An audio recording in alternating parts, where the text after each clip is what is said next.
Hello. தமிழ்நாட்டில் ஒரு பெரிய ஆஹ், ஒரு காரியம் நடந்திருக்கு.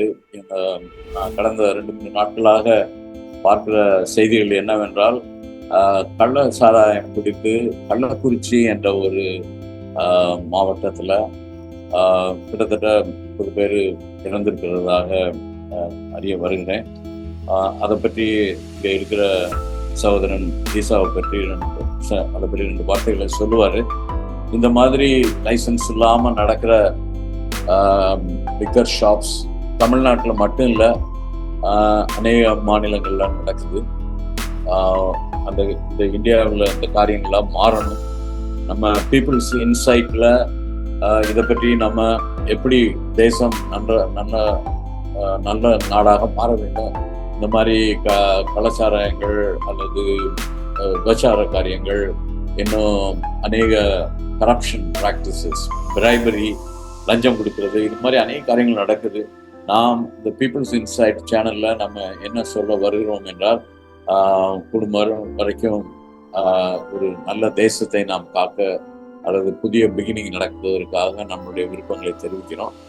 இதை பற்றி இங்கே கள்ளக்குறிச்சியில் இருந்து கேட்ட நியூஸை ஈசா நம்மளோட பகிர்ந்து கொள்வார்.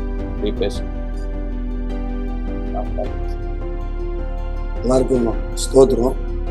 தமிழ்நாட்டில் கள்ளக்குறிச்சி மாவட்டன்ற அந்த பகுதியில் விஷசாராயம் குடித்து இதுவரைக்கும் 47 பேர் அவர்கள் மரித்திருக்கிறதாகவும், முண்டியம்பட்டி அந்த மருத்துவமனையில் 165 பேருக்கு மேலாக அனுமதிக்கப்பட்டிருக்கிறாங்க.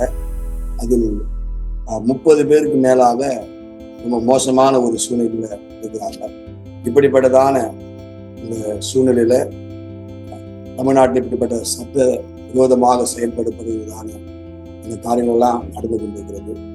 தேசத்துல இப்படிப்பட்டதான காரியங்கள் தமிழ்நாட்டில் மாத்திரமல்ல, இந்தியாவில் இருக்கிற அநேக மாநிலங்களில தேவனுக்கு பிரியமில்லாத காரியங்கள் நடந்து கொண்டிருக்கிறது நம்ம பார்க்கிறோம். அதற்காக நாம் இந்த காரியங்களை நமக்கு தெரிவிக்கிறோம். ஸோ அநேக சபைகளில் இந்த மாதிரி இதற்காக நல்ல ஒரு நாடாக மாற வேண்டும் சொல்லி ஜபங்கள் நடக்கின்றன. நம்ம பீப்புள்ஸ் இன்சைட் சேனல் மூலமாக மக்களுக்கு தெரிய வைக்க வேண்டிய காரியங்கள் தான். இதற்காக நீங்களும் இறந்த மக்களுக்காகவும் அவங்களுடைய குடும்பங்களுக்காகவும், இன்னும் எத்தனையோ பேர் ஹாஸ்பிட்டலில் இருக்கிறாங்க, அதுக்காகவும் அரசாங்கம் இன்னும் கொஞ்சம் வேகமாக இந்த மாதிரி நடக்கிற காரியங்களை தடுப்பதற்கு அவங்க ஸ்டெப்ஸ் எடுக்க வேண்டும். அதுக்காகவும் அவங்களை பப்ளிக்கை நாங்கள்